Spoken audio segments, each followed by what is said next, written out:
ओम श्री गणेशाय नमः। ओम श्री परमात्मने नमः। श्री रामांक लोकनायक श्री राम अध्याय का शेष अंश। यश और पत्नी का अपहरण करने वाले शक्ति मदांत दुराग्रही आतताई का हृदय भूख हड़ताल और सत्याग्रहों से नहीं बदला जा सकता। शक्ति अहिंसा में नहीं है, अन्याय के प्रतिकार में है।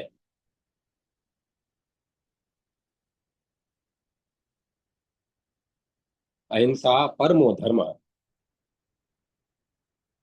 अहिंसा परम परम धर्म है, परंतु अन्याय का प्रतिकार उससे भी बड़ा धर्म है। यदि दोनों धर्मों में विरोध आ जाए तो अहिंसा को छोड़कर अन्याय का प्रतिकार करना होगा। अहिंसा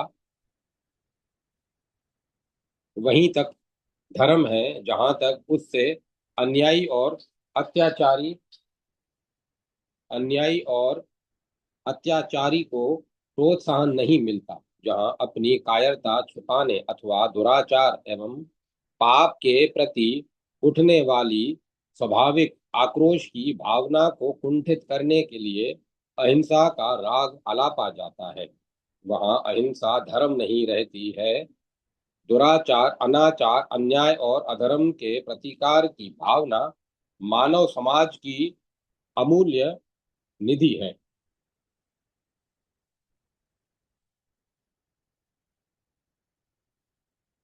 इस भावना से रहित समाज समाज नहीं है, जाति जाति नहीं है, राष्ट्र राष्ट्र नहीं है। अहिंसावादियों के पास इस प्रश्न का कोई जवाब नहीं है कि जब आक्रमणकारी मदांत राष्ट्र शक्ति के बूटों को ठोकरों द्वारा किसी राष्ट्र को कुचल कर गुलाम बनाना चाहता है, तब क्या रक्षा के लिए सेनाएं रखने की जरूरत नहीं है?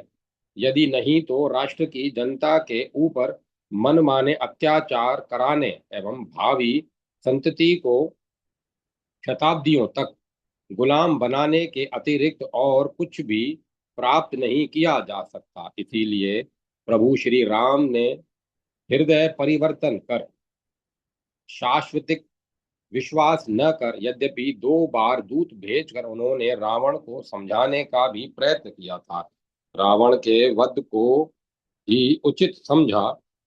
घटनाओं के से सजीव और अनेक मर्मस्पर्शी चरित्रों से परिपूर्ण होकर जीवन की 2 शैलियां हमारे सम्मुख आकर अपना रूप प्रकट करती हैं। राक्षस सामाजिक जीवन की जड़ता एवं विकार के प्रतिनिधि हैं। कोई भी दुष्कर्म उनकी क्रियाशीलता की परिधि से बाहर नहीं जाता।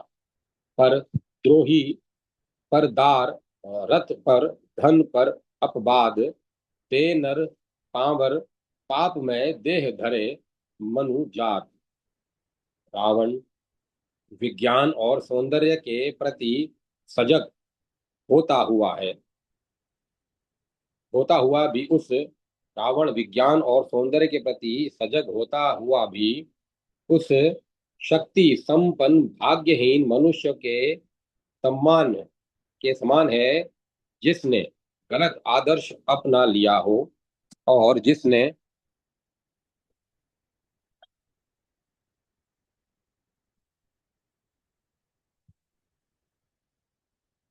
कठोर अनुशासन तथा महान तप का अभ्यास देवताओं से उस दर्दमनीय शक्ति को प्राप्त करने के लिए किया हो, जिससे विश्व उसकी वासनाओं की मांगों का प्रतिरोध करने में समर्थ न हो। उसके व्यक्तित्व की सर्वोच्च शक्ति निम्नतम वृत्तियों की संतुष्टि का ही साधन है। पर वह परम अहंकारी उसी को बुद्धिमान मानता है जिसका परामर्श उसकी प्रवृत्तियों का औचित्य स्थापन करता हो। वह विभीषण जैसों के हितकर सत्य परामर्श का शीघ्रता पूर्वक तथा प्रबल प्रतिरोध के साथ तिरस्कार कर देता है। वह चापलूसों से घिरा हुआ एक अहंकारी शासक है। उसकी लंका भौतिक भव्यता के भौतिक भव्यता में अयोध्या को भी पछाड़ देती है। हनुमान उसकी समृद्धि से चकाचौंध हो जाते हैं, किंतु वह समृद्धि एक आक्रामक असंतुष्ट सुखवाद का फल थी। रावण की लंका इंद्रिय सुख प्रधान सभ्यता का प्रतिनिधित्व करती है, जहाँ का संपूर्ण समाज अपने नेता द्वारा अपनाए गए भ्रामक मार्ग पर चल पड़ा था। उसके विपरीत श्री राम की अयोध्या भौतिक दृष्टि से पूर्ण संपन्न होते हुए भी उस आदर्श सभ्यता की प्रतीक है, जहाँ पर भौतिक विकास और भौतिक शक्ति को नैतिकता प्रदान करते हुए उसे स्वभाव की पवित्रता और क्रिया की कोमल आदर्शवादिता के अधीन कर दिया गया था। जहाँ के असंप्रदायिक आधुनिक प्रचलित अर्थ में, किंतु धर्म सापेक्ष, यहाँ धर्म सापेक्ष का अर्थ है सभी श्रेष्ठ धर्मों के श्रेष्ठ नियमों का सम्मान। समाज में उच्च स्तरीय जीवन की पावन धारा सदैव प्रवाहित रहती थी, जहाँ जीवन में सर्वत्र मानवीय मूल्यों की चरम प्रतिष्ठा के कारण सुखी संपन्न समृद्ध और संतुष्ट नागरिक बसते थे। जगजयी रावण अपने ही चरित्र दोष से नष्ट हो गया। उसी के कारण अपनी समस्त कला संस्कृति और समृद्धि सहित हाहाकारों से भरी हुई लंका भी नष्ट हो गई। यहाँ भी श्री राम का उदार चरित्र उस समय अपनी चरम सीमा पर पहुंच जाता है, जब रावण के मर जाने के बाद उन्होंने उस विभीषण को, जो रावण के कुकर्मों के कारण अब भी लज्जा संकोच और विषाद में डूबा हुआ था, और जो उसे शत्रु समझकर उसके दाह संस्कार में रुचि नहीं दिखा रहा था, समझाते हुए कहा, विभीषण, वैर विरोध मृत्यु तक ही हुआ करते हैं। अब हमारा संपूर्ण प्रयोजन समाप्त हो गया। अब यह जैसा तुम्हारा भाई है वैसा ही मेरा भी, इसीलिए अब तुम इसका संस्कार करो। विजित को अपमानित या जलील करना श्री राम की राजनीति में नहीं है। अन्याय शासकों और आक्रामकों की तरह प्रतिशोध की कटु और विद्वेषपूर्ण भावना भी उनकी राजनीति में आदर नहीं पाती। वैदेशिक इतिहास में किस प्रकार एकिलीज द्वारा हेक्टर की लाश को सवारी के साथ बांधकर शहर में घसीटा गया था। इंग्लैंड के बादशाह चार्ल्स द्वितीय के सत्तारूढ़ होने पर ऑलिवर क्रामावेल की हड्डियों को किस प्रकार कब्र से निकाल कर पीटा गया, और रूस में भी जिस क्रेमलिन के चौराहे पर जिस रेड स्क्वायर पर जिंदगी भर सलामी ली थी, स्टेलिन ने उसी स्क्वायर से उसकी गाड़ी गड़ी हुई लाश को उखाड़ कर किस तरह हटा दिया गया, यह इतिहासज्ञों से छिपा नहीं है।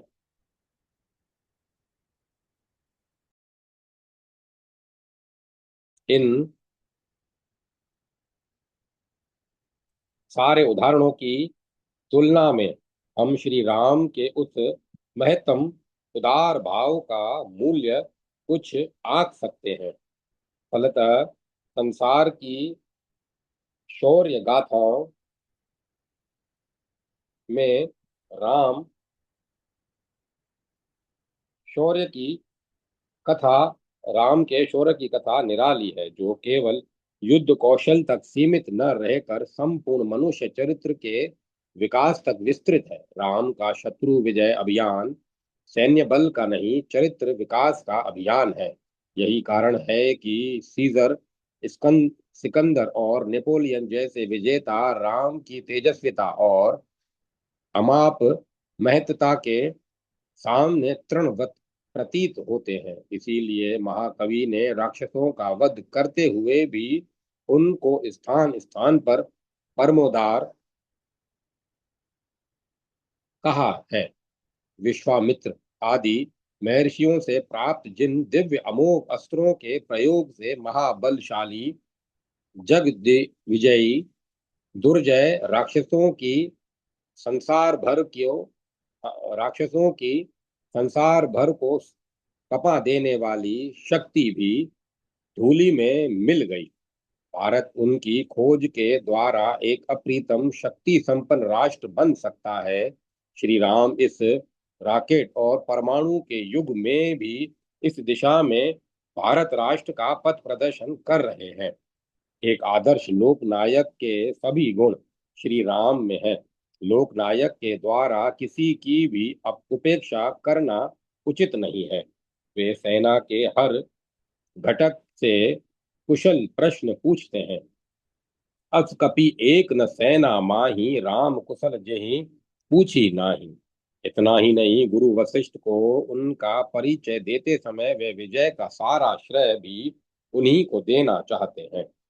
ए सब सखा सुनहु मुनि मेरे, भय समर सागर कह बेरे। मम हित लागी जन्म इन हारे, भरत हूँ ते मोहि अधिक प्यारे। कितनी बड़ी उदारता और व्यवहार कुशलता है यह। अयोध्या वासियों से भी वे सदैव संबंधियों के समान कुशल प्रश्न पूछते हैं। इन्हीं गुणों के कारण तो वे बाहर विचरने वाले मूर्तिमान प्राण के समान जनता के अत्यंत प्रिय थे। तमिल के कंब रामायण में विभीषण के राज तिलक के बाद श्री राम के कथन में उनकी आत्मीयता का विस्तार कितना प्रिय है। प्रथमतः हम 4 भाई थे, फिर गुह के साथ 5 भाई हुए, तदंतर सुग्रीव के साथ हम 6 भाई हुए, और अब तो तुम्हें भी मिलाकर हम 7 भाई हो गए। इसने ही बंधु मुझे निबिड़ कानन में भेजकर हमारे पिता लाभान्वित हो गए। श्री राम का यह मैत्री भाव विश्व मैत्री की भावना का विकास करने के लिए कितना सहायक हो सकता है।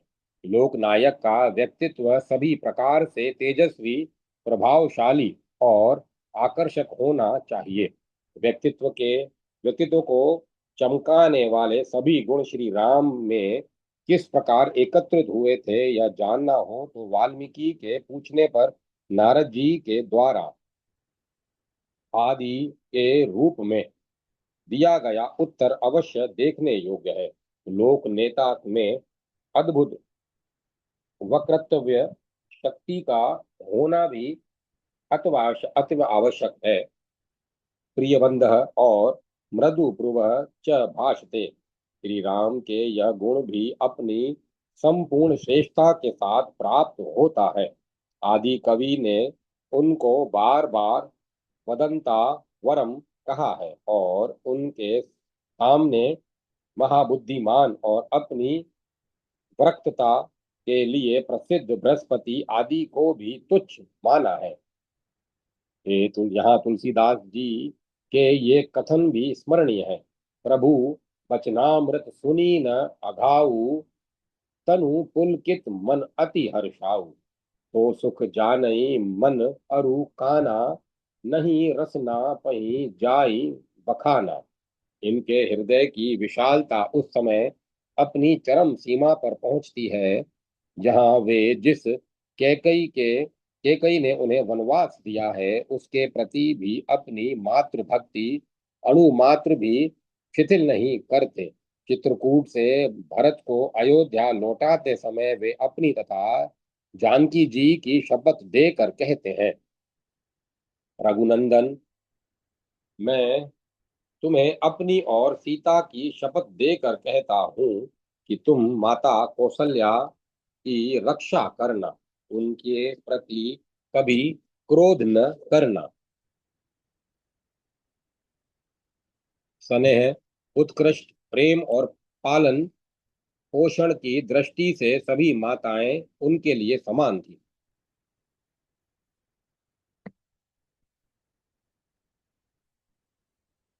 राम को प्राणों से भी अधिक प्यार करने वाली किंतु मंथरा की दुर्मंत्रणा से राम के वन गमन का वर मांगने वाली केकई राम विरह के कारण परिवार अयोध्या और संपूर्ण राज्य में क्षोभ विषाद और करुणा के उमड़े हुए अपरिसीम दुख सागर को देखकर अपने रामद्रोह के कारण अत्यंत दुखित हुई थी और जीवन भर इस आग में कुढ़ती झुलसती और सुलगती रही।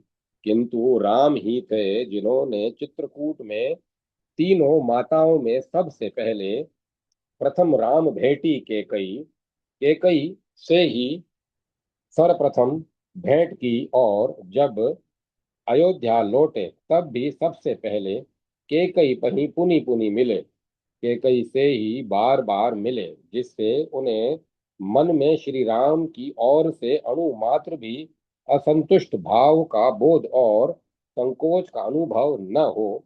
श्री राम की यह उदारता अनुपम है जो समस्त साहित्य में एक सर्वाधिक पवित्र नारी है।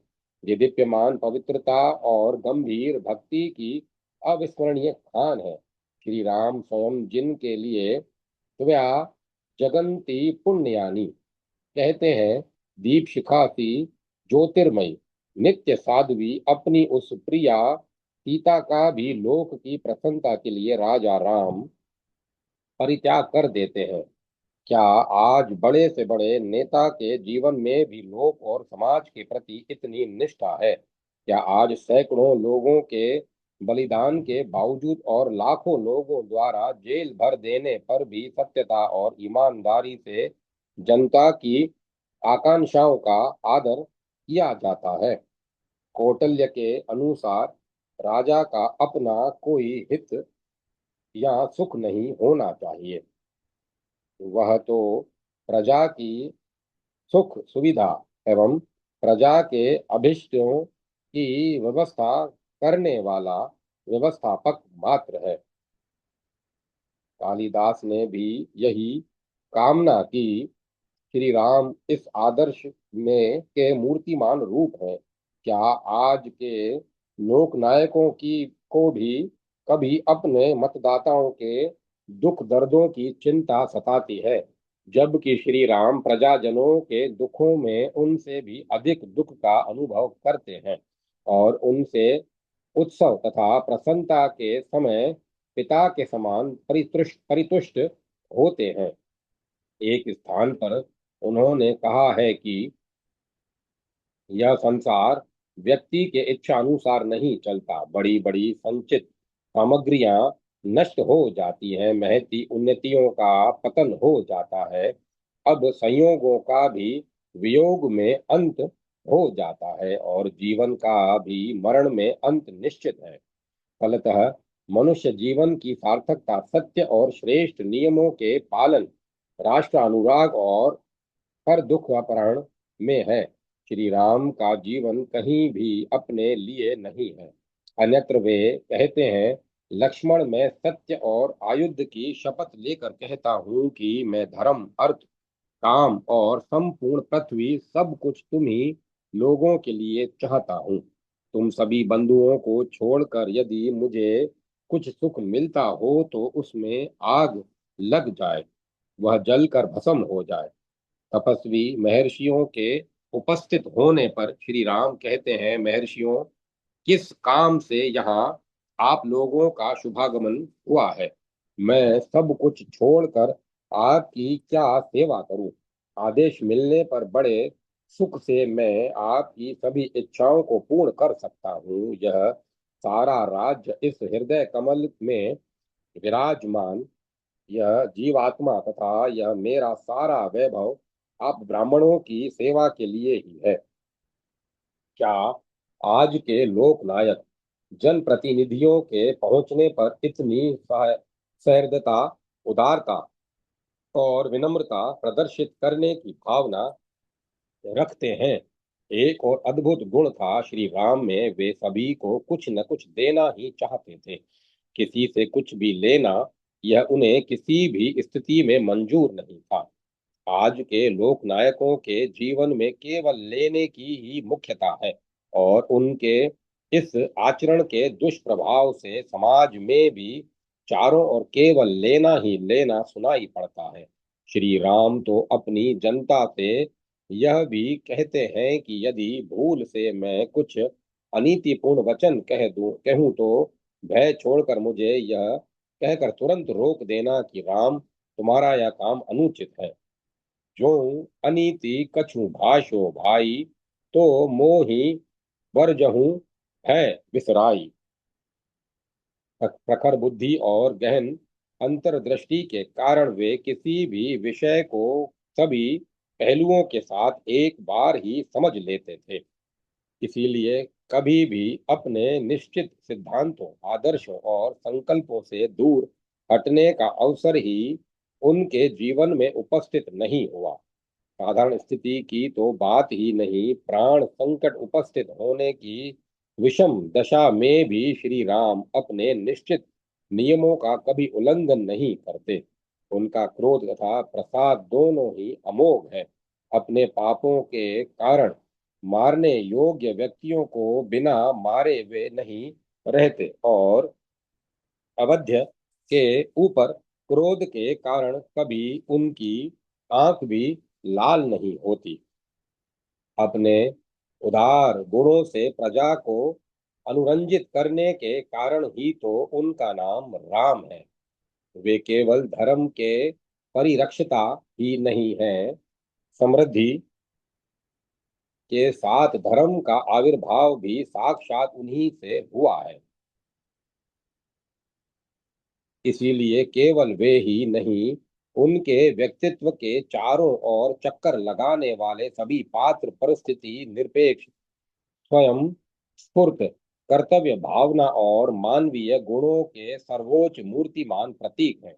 अतः आदि कवि के शब्दों में मनुष्य जीवन की सार्थकता और जीवन का सर्वोच्च प्राप्य शिखर यही है कि या तो हम राम को देख सकें या राम की दृष्टि हमारे ऊपर पड़ जाए, अन्यथा खुद हमारी आत्मा ही हमें कोसेगी।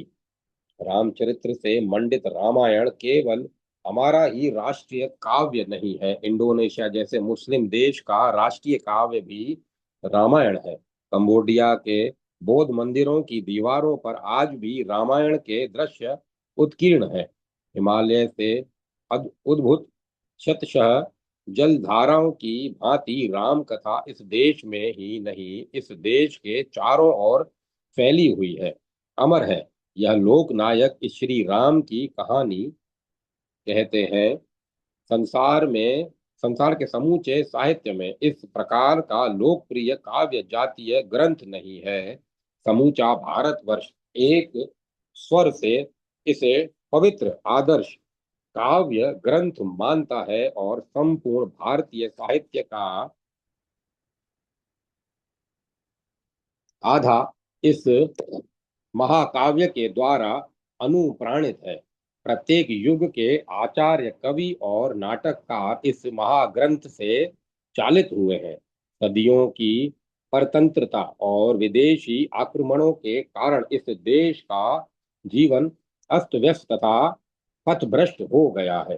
बौद्धिक भौतिकता और चेतना का वाहक आज का बुद्धिजीवी पश्चिम से आयात ज्ञान के तूफान से गुजर रहा है।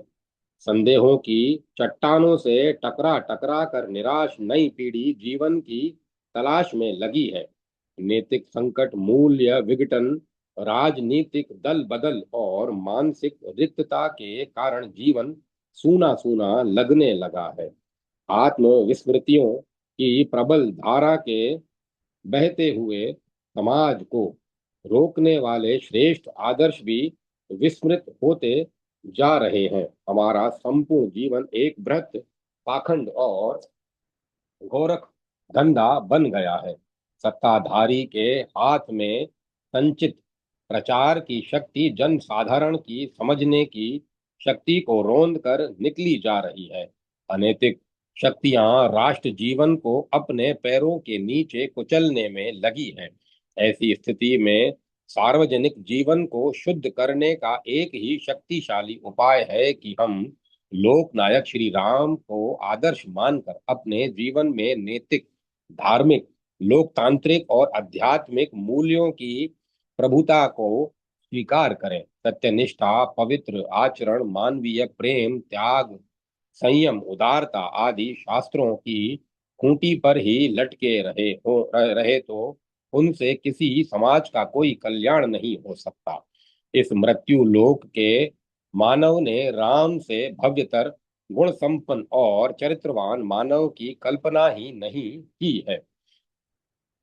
दुनिया की सारी मानवता को हिलाने के लिए उनके चरित्र के प्रकाश पुंज की ज्योति देश देशांतरों, मानवीय हृदयों, मस्तिष्कों और काव्य ग्रंथों के रूप में सदैव प्रज्वलित बनी रहेगी, जिसके प्रकाश में करोड़ों लोगों की थकी हुई जिंदगी निश्चित ही सुख और शांति प्राप्त कर कृतकृत्य होगी। जय माता सरस्वती। जय मां सरस्वती। रामो धर्मस्य विग्रह। लेखक श्री देवी रत्न अवस्थी।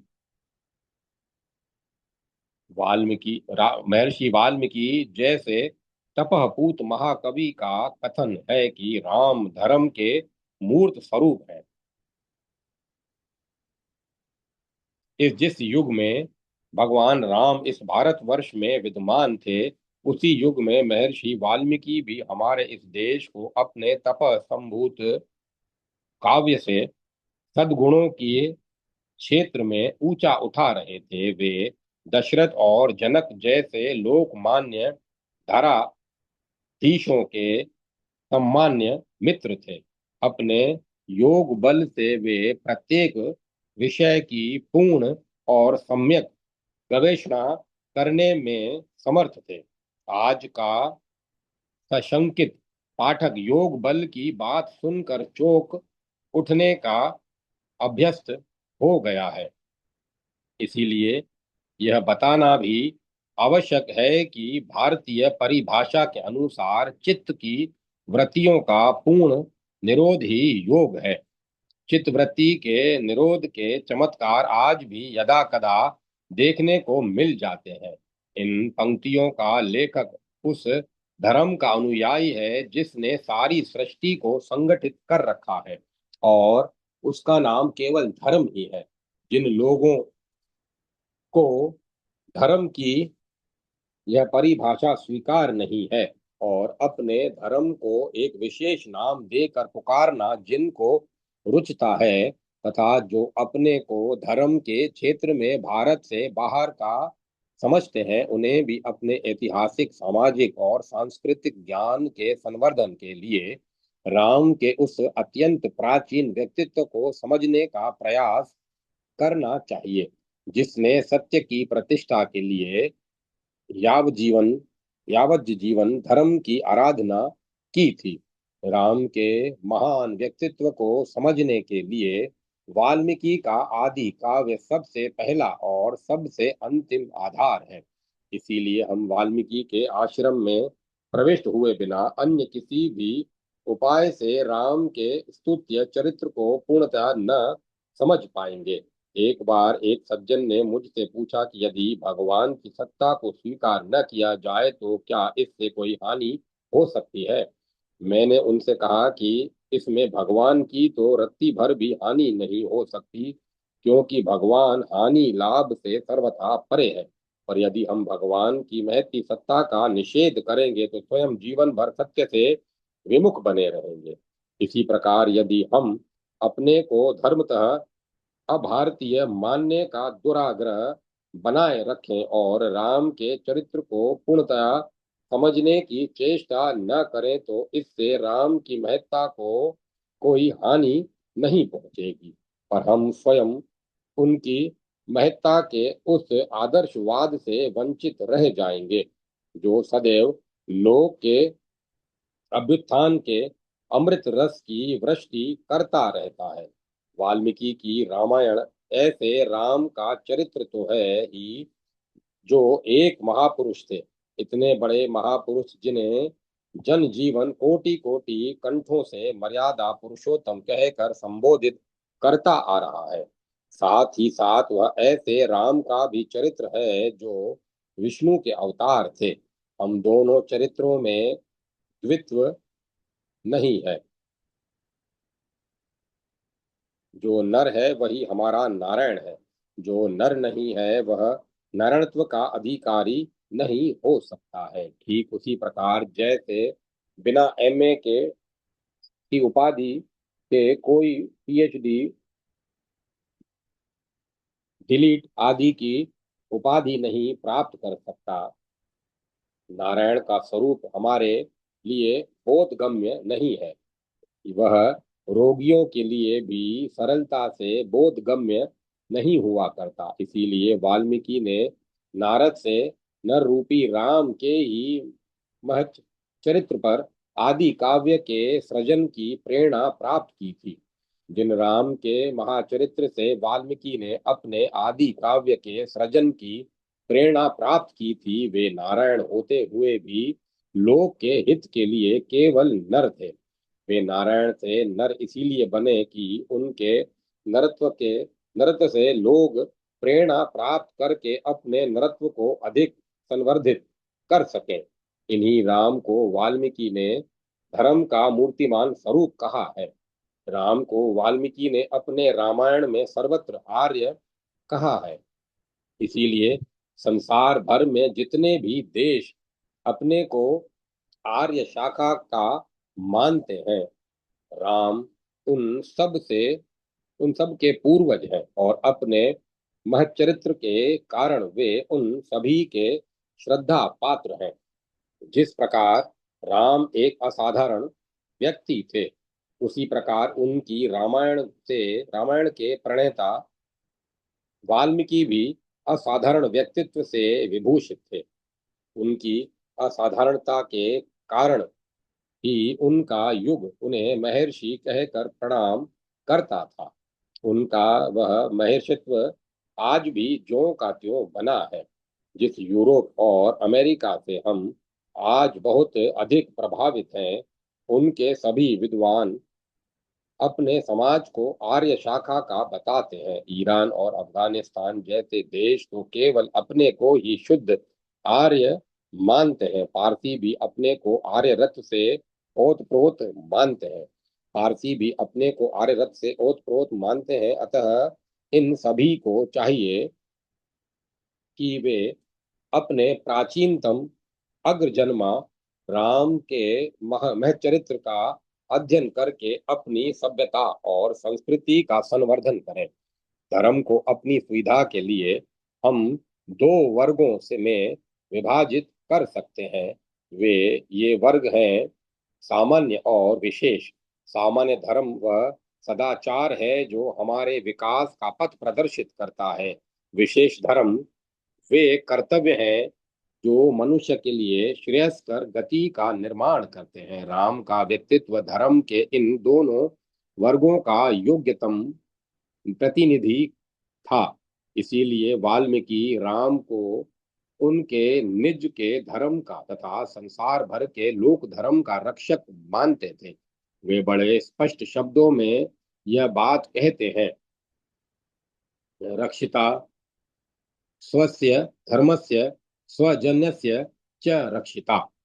संसार के प्राचीनतम महापुरुषों ने समाज के संचालन के लिए प्रकृति की गति के अनुसार वर्णों और आश्रमों की स्थापना की थी। यह वर्णाश्रम व्यवस्था प्रकृति के व्यापारों का उल्लंघन करके बनाई गई थी। अतः हम इसे चाहें या न चाहें, यह व्यवस्था जब तक यह इस सृष्टि है तब तक बनी ही रहेगी। मनुष्य ही नहीं, दूसरे प्राणी भी आंखों से देखते हैं, कानों से सुनते हैं, मुंह से खाते हैं और पैरों से चलते हैं। इसीलिए आंखों का धर्म है देखना, कानों का धर्म है सुनना, मुंह का धर्म है खाना और पैरों का धर्म है चलना।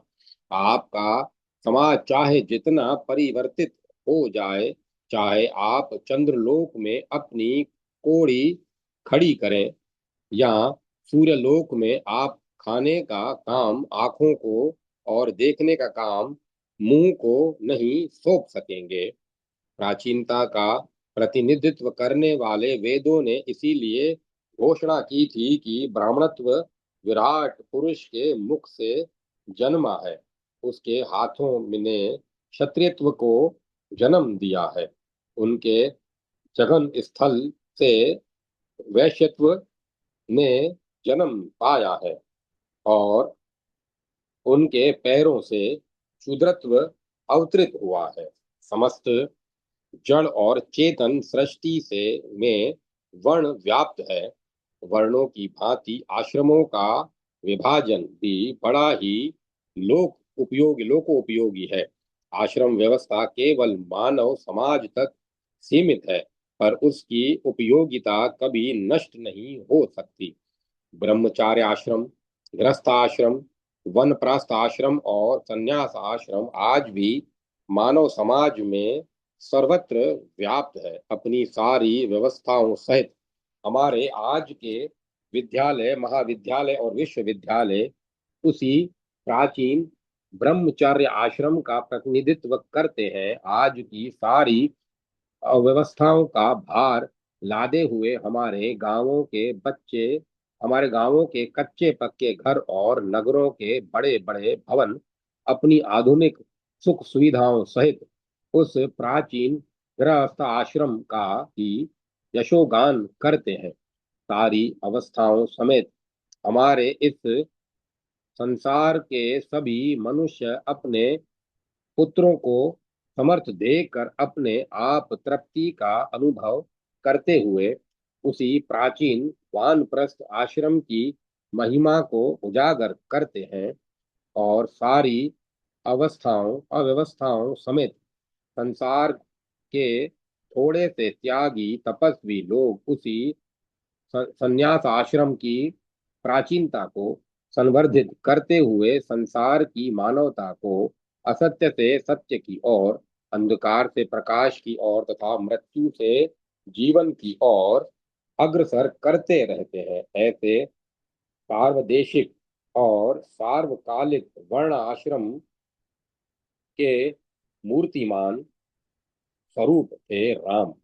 प्राचीनों ने उन्हें राम के नरत्व में नारायणत्व का प्रतिपादन किया था।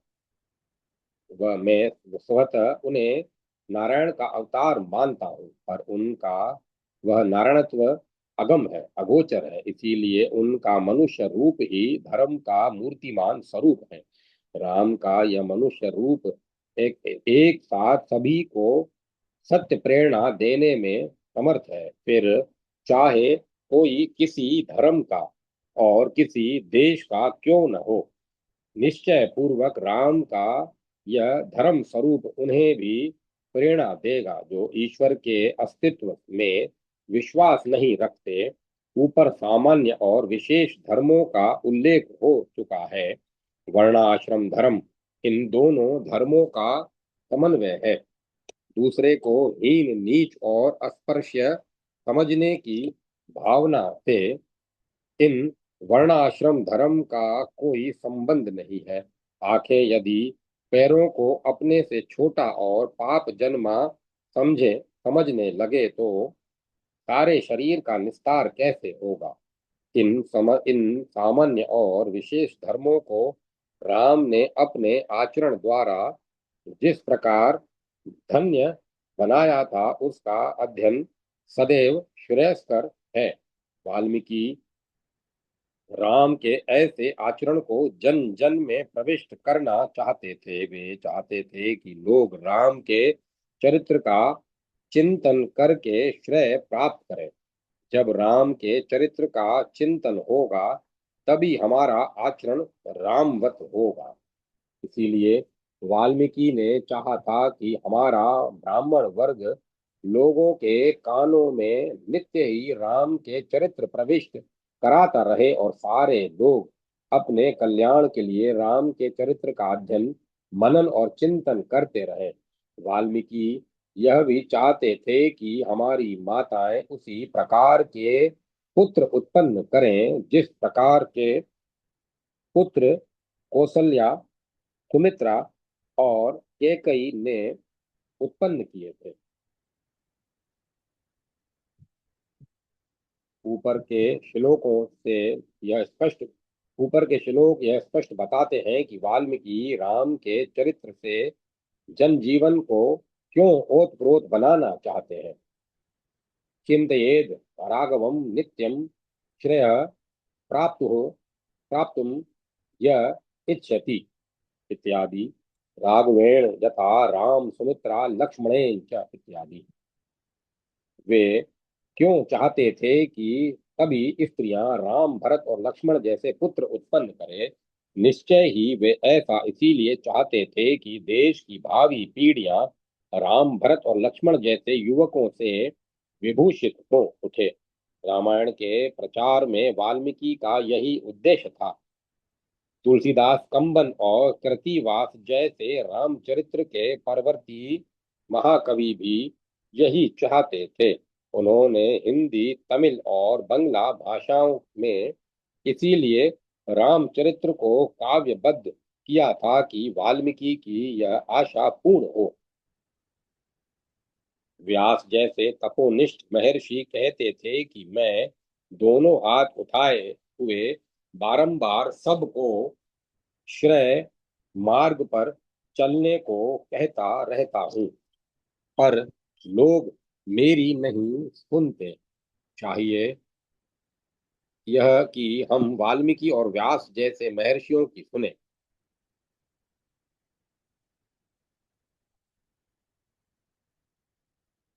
तुलसीदास, कंबन और कृतिवास जैसे भक्तों की सुने और राम के महचरित्र के अनुसार अपने चरित्र को ढालने का प्रयत्न करते रहें। वास्तविक राम भक्ति इसी में है। राम का चरित्र धर्म में था। वे धर्म के मूर्तिमंत रूप थे। वाल्मीकि रामायण का यह संदेश हमें सदैव स्मरण रखना चाहिए।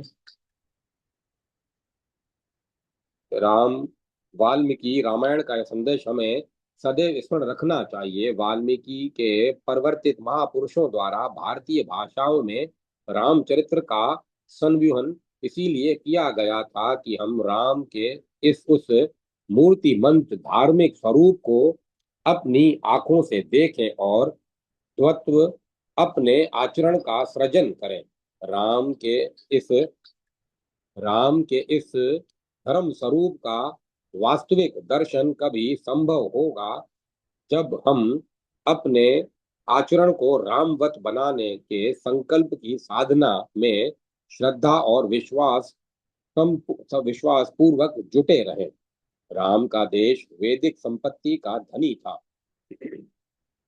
राम उसी देश में उपजे थे जिसके गति विक्रम की 20वीं शती में उत्पन्न महाकवि रविंद्रनाथ टैगोर ठाकुर ने इन शब्दों में गाए थे। प्रथम प्रभात उदित तब गगने, प्रथम साम रव तब तपोवने।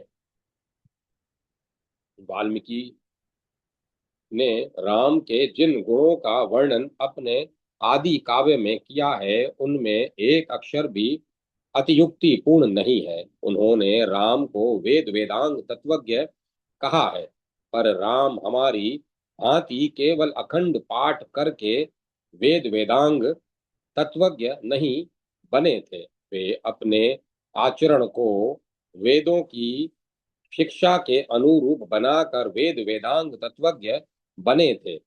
यजुर्वेद में कामना की गई है कि हमारे राष्ट्र में ब्राह्मणत्व का वर्चस्व बढ़े। हमारे राष्ट्र के शत्रु संहारक क्षत्रियों में महारथियों का पौरुष जागृत हो। हमारे राष्ट्र में प्रचुर मात्रा में दूध देने वाली गौएं समृद्ध हो। हमारे राष्ट्र में महाभार के वहन करने वाले बड़े बड़े बैल उत्पन्न हो। हमारे राष्ट्र में घोड़े तीव्रगामी हो। हमारे राष्ट्र की स्त्रियां सदाचारिणी हो। हमारे राष्ट्र के रथी विजेता हो। हमारे राष्ट्र के यजमान सभाओं की मर्यादा बढ़ाने वाले वीर युवक उत्पन्न करें। हमारे राष्ट्र में समय समय पर वृष्टि हुआ करे, हमारे राष्ट्र में औषधियां फलदायिनी होकर समृद्ध हो, हमारे राष्ट्र का पर्व कल्याण हो, हमारे राष्ट्र का पूर्व कल्याण हो। राम ने वेदों राम ने वेदों की इस शिक्षा का संवहन अपने चरित्र में किस प्रकार किया, इसके ज्ञान के लिए हमें निरंतर रामचरित्र का अध्ययन करना चाहिए। वेदों की इसी शिक्षा से प्रेरित होकर ही राम ने अपनी इस प्रतिज्ञा को यावज जीवन कार्यान्वित किया था। राम विश्वामित्र से कहते हैं, गौ और ब्राह्मण के हित के लिए तथा इस देश के हित के लिए मैं आप जैसे महान ऋषि की आज्ञा को क्रियान्वित करने के लिए उद्यत हूँ। राम जीवन भर इस महत्व कर्म की साधना में उद्यत रहे। उन्होंने यावत जीवन वेदों की शिक्षा के अनुसार गायों को प्रचुर दुग्धदात्री बनाने का कार्य किया। उन्होंने यावत जीवन वेदों की शिक्षा के अनुसार ब्राह्मणत्व के वर्चस्व को बढ़ाने का कठिनतम कार्य किया। उन्होंने यावत जीवन वेदों की शिक्षा के अनुसार छात्र धर्म को संवर्धित करने का कार्य किया। उन्होंने यावत जीवन वेदों की शिक्षा के अनुसार अपने युग के जीवन यौवन को और अपनी मातृभूमि को जिस प्रकार से समृद्ध किया, उसके समय सम्यक ज्ञान के लिए हमें वाल्मीकि रामायण का अनुशीलन करना चाहिए। स्वामी राम तीर्थ ने व्याख्या धर्म की व्याख्या करते हुए जिस जीवित जागृत धर्म को नकत धर्म कहा है, उस नकत धर्म की प्रेरणा उन्हें राम के चरित्र से ही मिली थी। राम का सारा जीवन कर्म प्रधान था। उन्होंने केकई की मति पलटने के लिए कोई तांत्रिक विधि नहीं अपनाई। उन्होंने वैदिक शिक्षा का अनुसरण करके स्वयं अपने शुद्धाचरण द्वारा केकई की मति को पलट दिया। राम का आचरण ही उनका सर्वस्व था। उन्होंने क्योंकि यह सिद्धांत उन्हें उत्तराधिकार में मिला था कि आचरण से ही धर्म उत्पन्न होता है। यद्यपि वे अपनी वक्तृत्व शक्ति के लिए अपने युग में बड़े विख्यात थे और स्वयं वाल्मीकि ने उनकी भाषण कला की बहुत बहुत प्रशंसा की है, फिर भी उन्होंने कोरे भाषणों के बल से जग जीवन को प्रभावित करने की चेष्टा कभी नहीं की।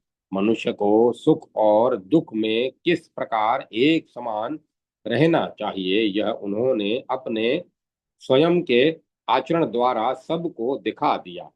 तपोव्रती होकर वन जाने का संकल्प लेते ही उन्होंने अपने भविष्य की कोई चिंता न करके अपनी सारी निजी संपत्ति का दान कर दिया। वे चाहते तो अपनी निजी संपत्ति अपनी माता के पास सुरक्षित रख सकते थे, किंतु ऐसा न करके उन्होंने अपनी पूरी संपत्ति दान में दे दी। यह दान उन्होंने इसीलिए दिया कि तपस्वी के लिए समयत संपत्ति वर्जित है। राम की निजी संपत्ति करोड़ों की थी। यह करोड़ों की संपत्ति सीता जी के नाम से भी जमा रह सकती थी, पर उन्होंने यह सारा दान सीता जी से ही करवाया। अपने इस महान त्याग से एक और तो उन्होंने तपोव्रत की मर्यादा को संवर्धित किया और दूसरी और उन राम भक्तों का मार्ग भी प्रशस्त किया जिन्होंने परंपरा में विवेकानंद, तिलक और गांधी जैसे आधुनिक महापुरुषों के नाम लिए जा सकते हैं।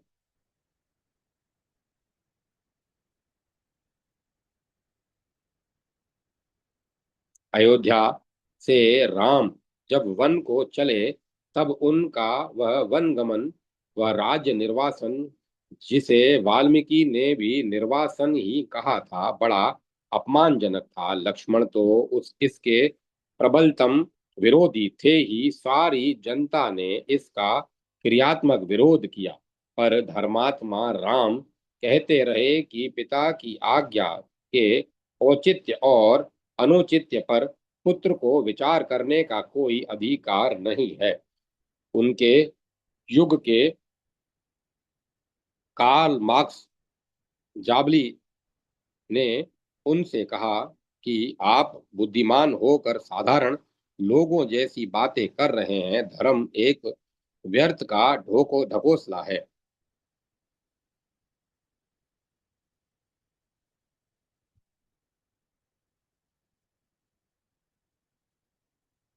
कोई किसी का पूज्य नहीं होता। माता पिता आदि की मान्यता व्यर्थ है। सबसे बड़ी बात है अर्थ। अर्थ को छोड़कर धर्म की बात करने वाले स्वयं ही अपने विनाशक है। व्यर्थ की बातों में मत पड़िए। अयोध्या लौटकर अपना राज्य संभालिए।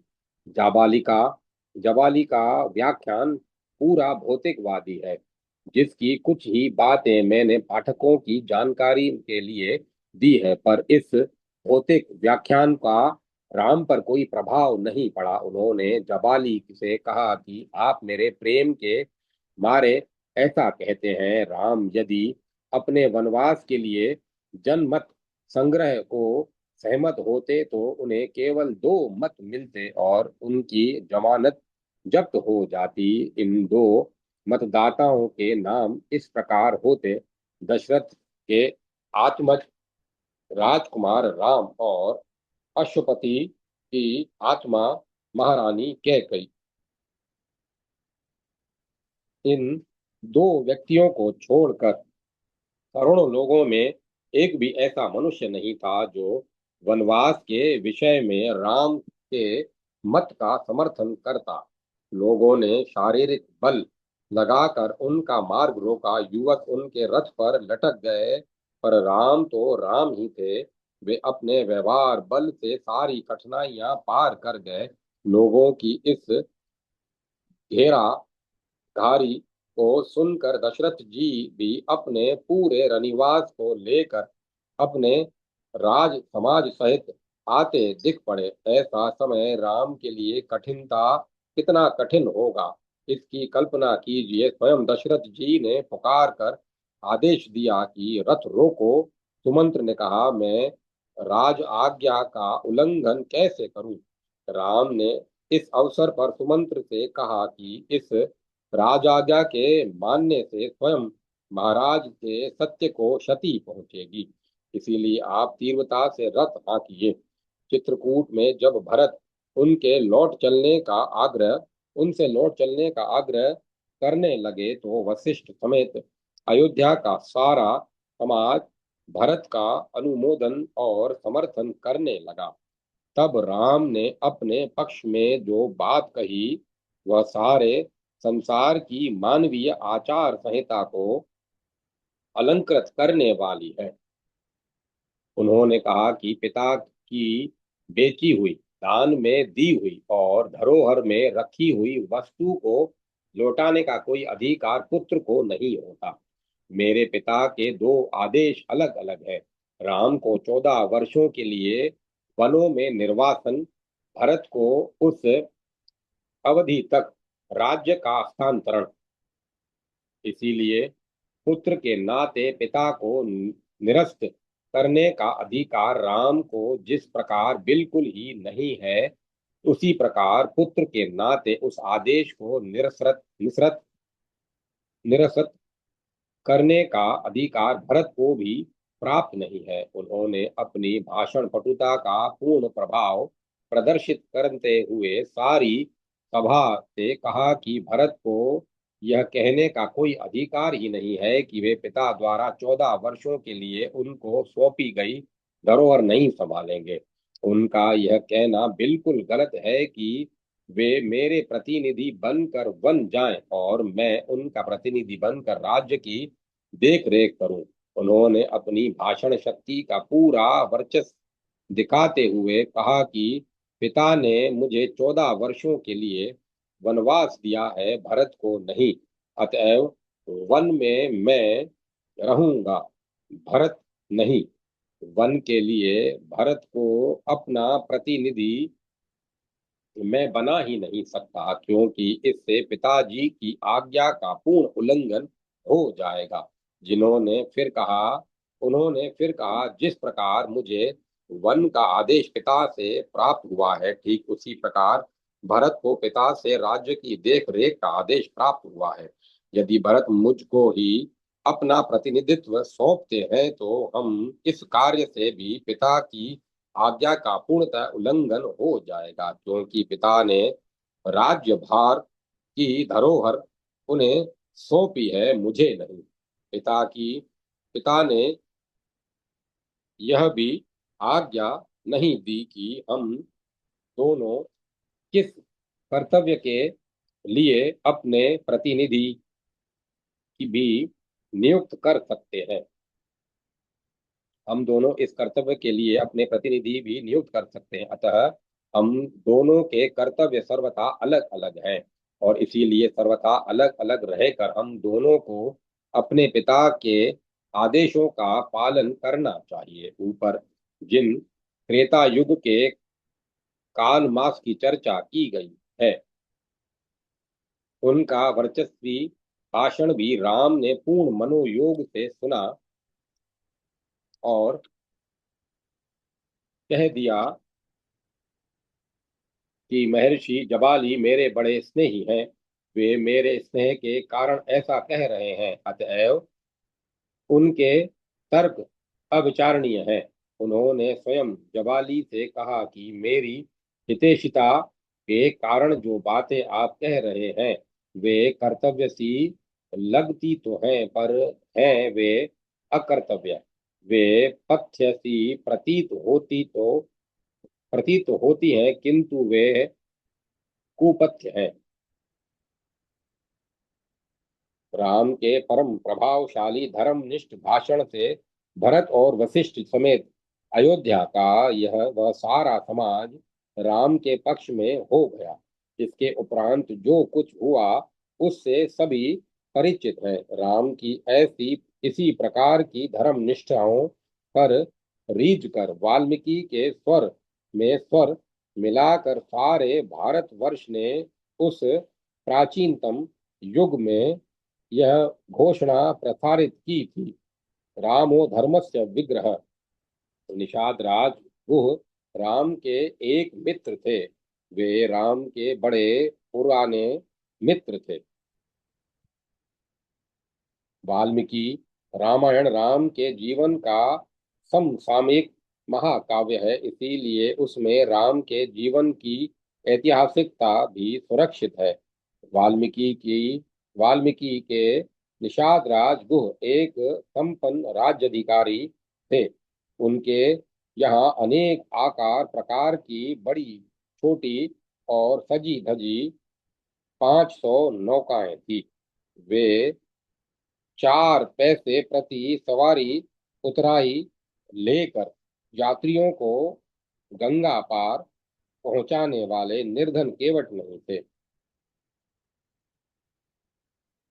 राम जब उनके यहाँ पहुंचे तब उन्होंने उनके भोजन और शयन का राज्योचित प्रबंध किया। उन्होंने राम का स्वागत करते हुए उनसे कहा कि मेरा यह सारा राज्य आपका है, आप इसके राजा बने, आप हमारे स्वामी बनकर यहीं का शासन चलाएं।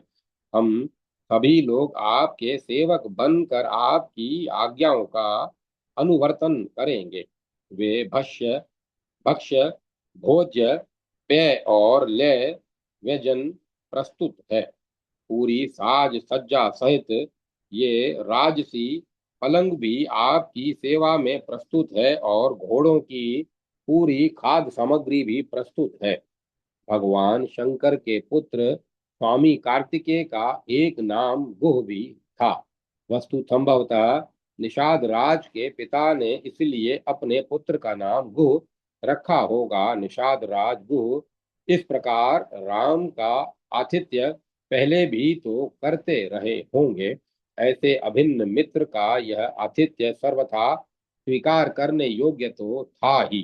पर उनके इस स्वागत निवेदन पर उस उत्तर में राम ने अपने उन पुराने और अभिन्न मित्र से जो बातें कही वे इतिहास के पन्नों पर स्वर्ण अक्षरों में लिखने योग्य हैं, किंतु हमारा अभागा इतिहास राम को ऐतिहासिक पुरुष ही नहीं मानता।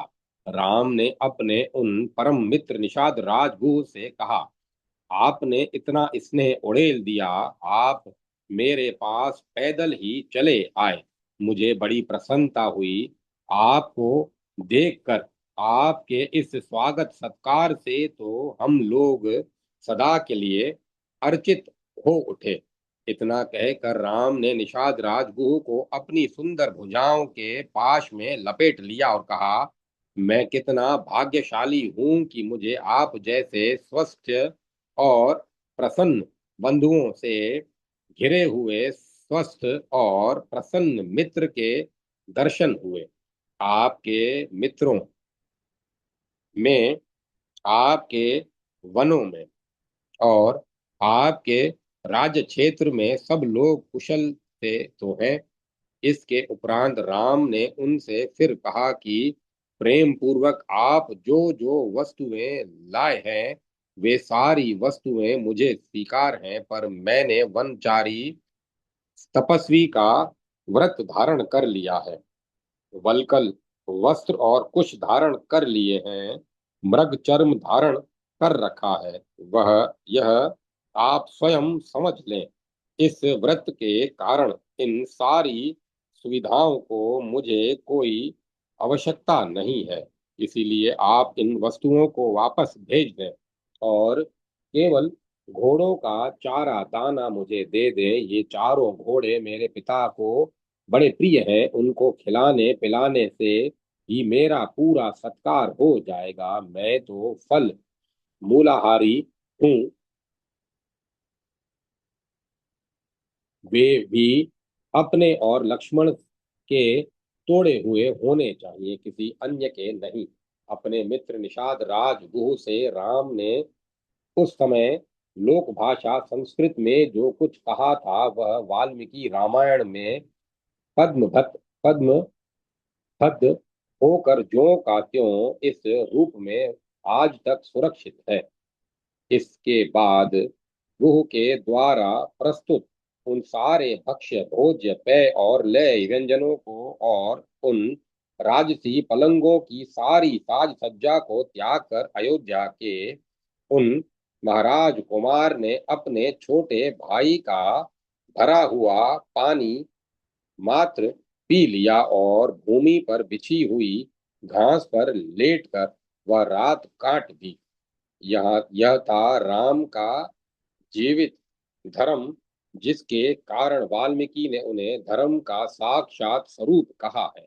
वाल्मीकि जैसे महर्षि को वाल्मीकि जैसे महर्षि को महान रचना में जिन राम को इस प्रकार से सुसम्मानित किया गया है वे कितने प्रभावशाली थे, उनका व्यक्तित्व कितना महान था, उसे बार बार हमें सोचना चाहिए। सर्वथा अपरिचित क्षेत्र में जो भी उन्हें मिलता था वही उनका हो जाता था।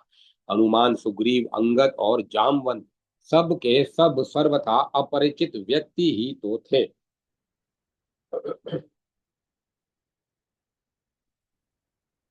सबके सब अपरिचित व्यक्ति ही तो थे।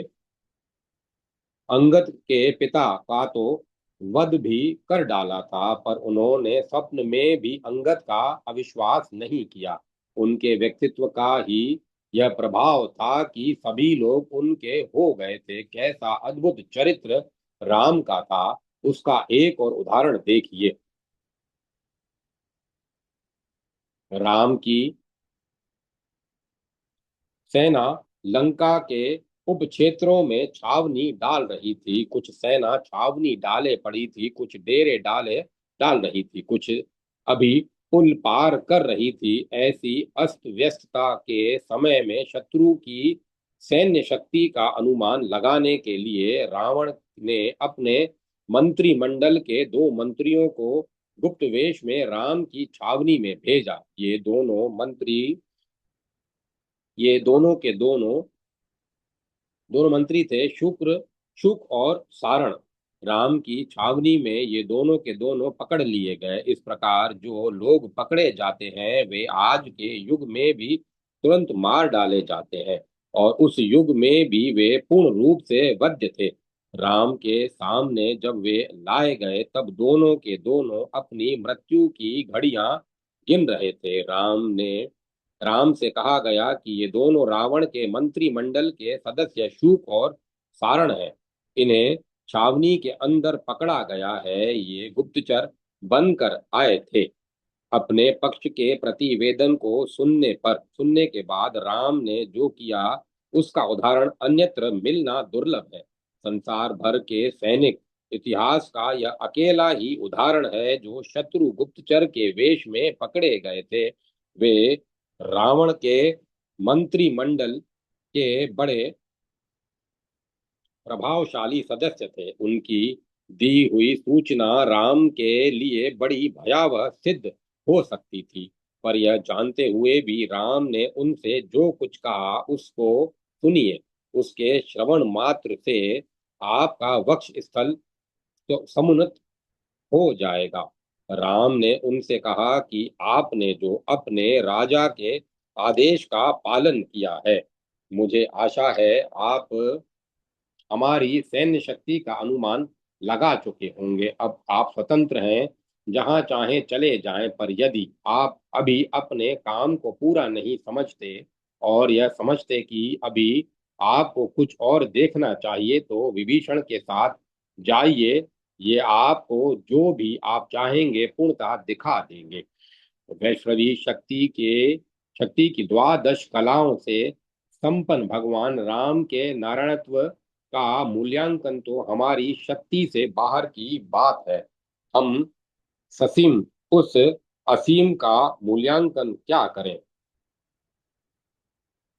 पर उन राम के चरित्रों का अनुशीलन हमें अवश्य करना चाहिए, जो हमारे पूर्वज होकर नर रूप में हमारे देश में जन्मे और हमारे अन्य पूर्वजों के साथ जिन्होंने घोड़ों पर चढ़कर चौगान के खेलों के गेंद अपने बल्लों से उछाले, सरयू की धारा में जिन्होंने तैराकी की प्रतियोगिताएं जीती और शस्त्रास्त्रों के प्रशिक्षणों की परीक्षाओं में विशेष विशेषताओं से विभूषित होकर हमारे छात्र धर्म को अलंकृत किया, जिन्होंने परम सत्ताशाली होकर भी जनता की इच्छा को अपनी इच्छा से ऊपर स्थान दिया और उनके संतोष के लिए जिन्होंने अपनी उस पुनीता पत्नी को भी त्याग दिया, जिसके शुद्ध आचरण के वे स्वयं ही सबसे बड़े समर्थक थे,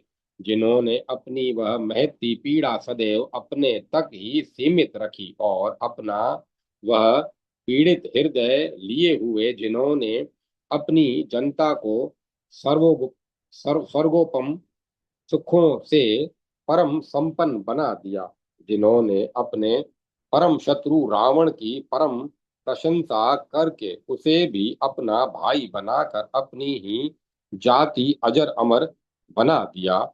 राम द्वारा की हुई रावण की यह प्रशंसा हमें इसीलिए अवश्य सुननी और समझनी चाहिए कि हमारे युग में जनरल डगलस मैकार्थर ने अपनी विरोधी जनरल तोजो को फांसी पर लटकवाकर उनकी तलवार गलवाई थी और उस गले हुए धातु द्रव्य से अपनी दाढ़ी बनाने का शेविंग सेट तैयार करवाया था। रावण की प्रशंसा में राम ने विभीषण से कहा था कि ये प्रचंड पराक्रमी युद्ध में असमर्थ होकर नहीं गिरे, ये निर्भीक होकर सम्रांगण में जूझे हैं। ये उन लोगों में है जिनके कारण शास्त्र धर्म व्यवस्थित होता है, ऐसे लोग युद्ध भूमि में अपने को ऊंचा रखने का प्रयत्न करते हुए ही मारे जाते हैं। युद्ध में सदैव किसी की विजय ही विजय नहीं हुआ करती। आदि काल में से ही यह नियम है कि जब एक हारता है तभी दूसरा जीतता है। वीर लोग या तो शत्रु को जीत लेते हैं या शत्रु द्वारा मारे जाते हैं। इनको तो परलोक के महापुरुषों द्वारा निर्दिष्ट उत्तम गति प्राप्त हुई है। क्षत्रियों के लिए यह गति बड़े आदर की वस्तु है। इनके जैसे क्षत्रिय का युद्ध में इस प्रकार हत होना किसी भी प्रकार से शोचनीय नहीं है। कितनी अच्छी बात होती कि आज का यह दुमुही बातें करने वाला हमारा समाज उन राम की इस वाणी का प्रसाद ग्रहण कर पाता जिनके लिए वाल्मीकि ने कहा था, रामो दिर दिर्नाभि भाष्यते। जय माता सरस्वती। जय माता सरस्वती। ओम नमो नारायण। ओम नमो भगवते वासुदेवाय। ओम ऐं ह्रीं क्लीं चामुंडाय विच्चे। राम लक्ष्मण जान की जय बोलो हनुमान की। अब कथा को विराम दिया जाता है। ओम तत्सत। ओम तत्सत। ओम तत्सत।